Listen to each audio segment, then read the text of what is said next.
Nevertheless, the psychiatrists continue with stubbornness, probably resulting only from helplessness, to fight with all possible medications the anxiety, seeing in it the greatest enemy of the psyche, until the complete disappearance of all higher mental functions, until a patient turns into a vegetative man. Yes, an anxiety-free man, but at the same time a man who made out of the medical staff only the suppliers of anxiolytics by dictating to doctors for decades what to do, of course, prescribing anti-anxiety drugs.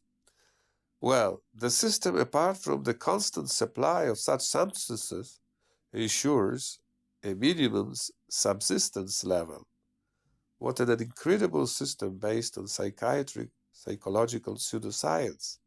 But let's notice that the system itself is also the evidence of the lack of any scientific foundation. In a world that doesn't support any vacuum, how long could such a system not be abused or even completely used? The system which is naively and carelessly providing anxiolytic substances for free and in addition ensuring a minimum subsistence level for all recipients of the state distributor. It's an unbelievable thing that a naive legislator donates mountains of money to make out of the state the biggest distributor of the psychoactive substances. Naive because the legislature has no idea of the fact that the system is based on a scientific void. How is the legislature to know this? From the thousands of psychiatry professors? Why not?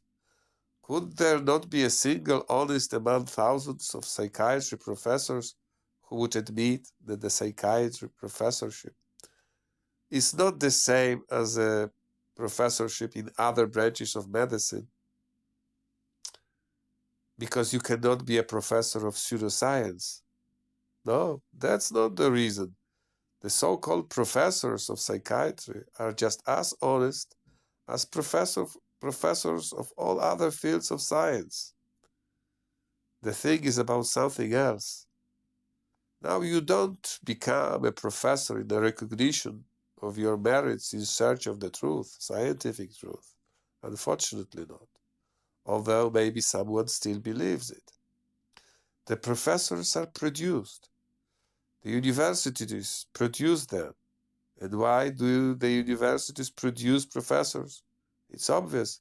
Without them, without professors, the universities could not earn money in producing students.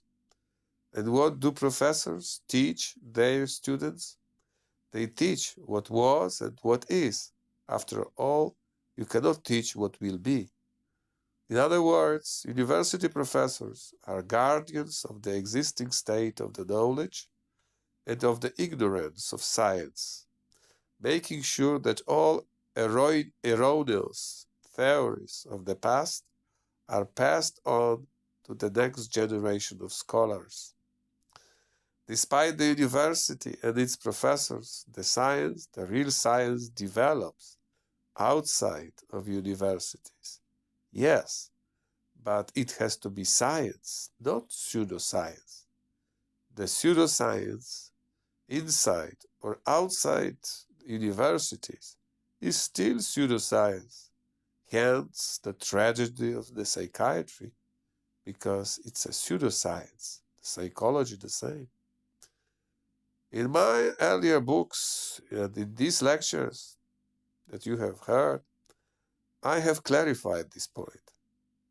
As a reminder, let me just say that the real science can define the subject of its research. And that's all it takes to be a science, only and so much. Unfortunately, the current psychiatry and the psychology cannot do even that much. Because what kind of psychology what means the science of the psyche, is this: if this science has, the so-called science, has not worked out the cornerstone of every, even the most modest science, that is, the definition of the subject of its research. In the 21st century, there is still all the time no scientific definition of the psyche. Excuse me. It has not been until this moment. This work, this lecture, and my work changed this.